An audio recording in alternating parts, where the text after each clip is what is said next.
Mike Erickson, and to the other microphone, Louis Rotundo. Good morning. It's sort of interesting, when I looked at backup yesterday, I wondered when we were going to start talking about the Western transportation issues, or Central Western Communities transportation issues. We stand up here and we go through lots of global ideas of where we're going in the future.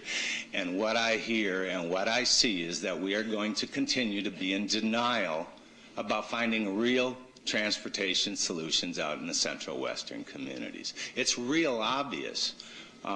6 months ago, 7 months ago, whatever it is, when sector plan got killed, I was promised by the then sitting board that we were going to have a comprehensive approach and focus for once openly and honestly about the issues out in the Western communities. This deficiency map, I mean, it's kind of interesting. Everything's about timing. You can also put a deficiency map up there and pick a year out, 6, 7, 8 years from now, and you can make all of those roads go red. It's about timing, and it's about funding, and it's about priorities. It's about priorities like building a $2 million bridge on a road but not adding the lanes in the section, and that bridge is going to let people canoe under it. How many people are going to go to work canoeing?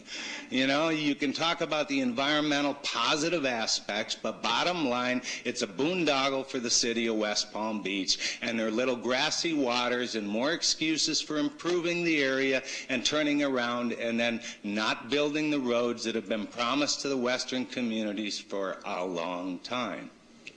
Let's talk about concurrency a little bit. Concurrency exemption. A concurrency exemption got Palm Beach County some 20,000 acres of environmental land. Indian Trail Improvement District had the ability to develop Unit 11, and we're moving with progress towards it. Part of the 1990 settlement on concurrency exemption for the acreage dealt with Unit 11 not being developed, which then allowed us to move forward with some very positive environmental aspects, the Loxahatchee Slough. We agree with those types of things. We've got to find win-wins. But when we sit up here and come before this board to waste my time, I may as well go back and go to work and make some money. Because I come down here and spend my time, and in my opinion, my time was completely wasted here today. Because one, we're not going to get down to the real nitty-gritty of proper planning in the Western Central communities.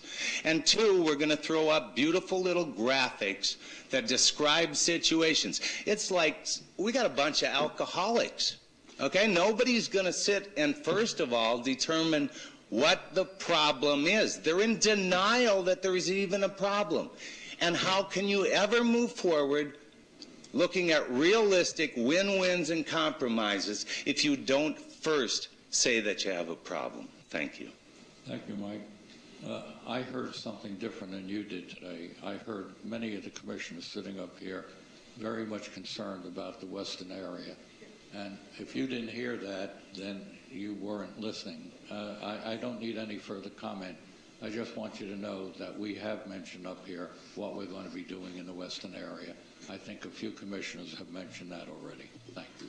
I agree with you 100%. It was mentioned, but the agenda was not about Western community. The agenda was one type of agenda today, but I think there's a desire on the part of many commissioners to see what can be done for the Western areas. And he still owes us his presentation he did at the MPO a couple months ago that was a very, very concise summary of what they're doing out there, what they'd like to see. Mr. Rotundo.